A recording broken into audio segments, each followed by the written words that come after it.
Hi guys, welcome back. We are here to talk about growing your YouTube channel, your brand, your business, however you want to, to think about it. In this video, we are going to be talking about metadata. Now, if you've never heard that term before, or you have heard of it and you don't know what it means, I promise you it is not as complicated as it originally sounds. And just like all the other videos I've said on this on this channel, we need to change the way that we think about YouTube and LinkedIn and Facebook and all these other, social media platforms that we're using to get our content out there. Now, you say algorithm, it sounds really, really complicated, but the easiest way to think of these platforms is all they are filing cabinets. So what we need to do is when we create content, again, whether it's a video or a blog post or, a webinar invite, anything, we need to file it properly within that algorithm, within that filing cabinet for that platform. So the algorithm knows who is looking for it so they can give it to them and who to push it out to because they know who is going to be interested in. Because all these platforms want to do is their only goal is to put the right video and the right content in front of the right person. Because if they keep us engaged for longer, it means they can show us more advertising and they can make more money. So that's it. It's the right video for the right user for the longest amount of time. That's it. So when we are creating content, we need to file that data properly. So I'm going to use this as an example in the context of my YouTube channel, which is a channel about making comics. Now, this is Dave. Dave, everyone, Dave. Now, Dave is a member of my target audience. He's not real, but he's a personality that I've created who is my target audience. He's one of the people that I'm aiming my channel at. There's a few people that I've created, so I know who needs what. Now, Dave is 30 years old in this example. He's been reading comics for like 10, 15 years.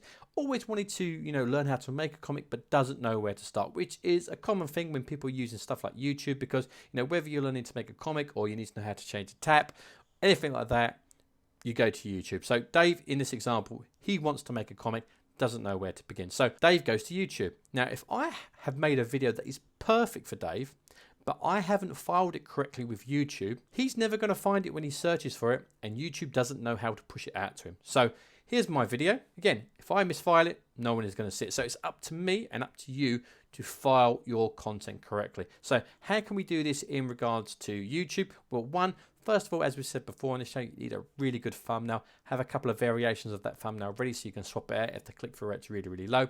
But as well as that, as a bare minimum, what you need to do is you need to have a title. And in the next video, we are going to talk about titles and how to create titles using keyword research and that kind of thing.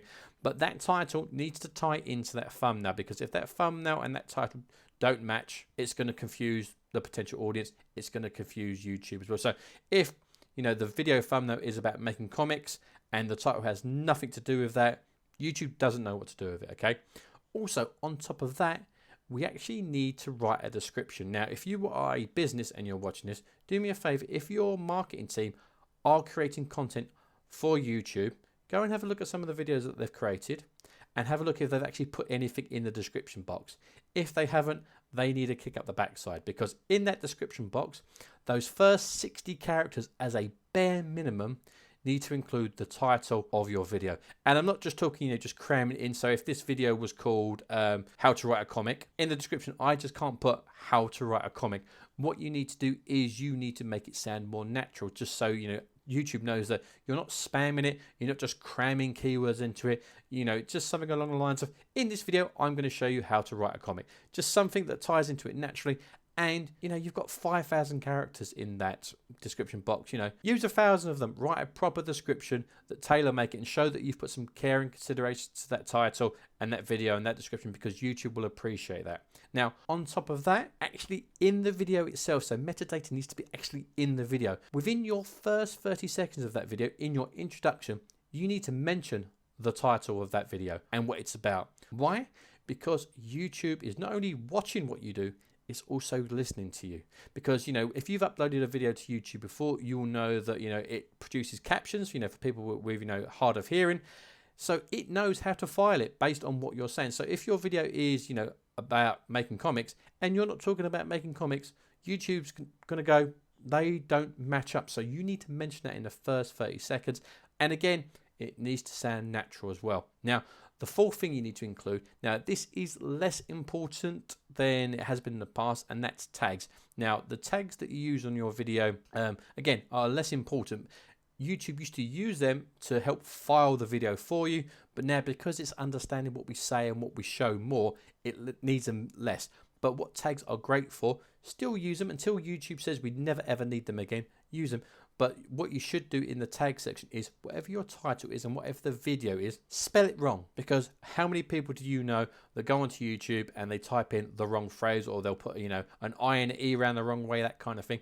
This will, again, help YouTube file that video. Now, this is what you need to do as a bare minimum. But what you need to remember is just by doing this, this doesn't guarantee you views, likes, and subscribers. You are doing this so YouTube knows where to file your video. So if Dave does search for it, he can find it, then you do get the views. But doing this is not going to guarantee you getting those views. And this is what we're going to talk about in the next video. And that is how to find out what Dave wants to watch. And how I know this works is because, you know, if Dave goes to YouTube and searches writing comics, he sees my ugly face on the fourth video down.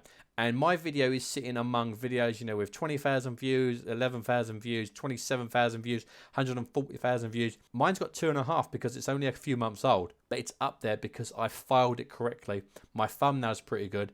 My engagement's good. So this stuff does actually work, and this is the bare minimum you need to do. But as I said, in the next video, we're going to be talking about your target audience, and this is how we're going to find out what they actually want to watch. So hopefully you found it interesting and useful. Give us a like, share, and a subscribe, and a thumbs up and all that jazz, and I'll see you in the next one.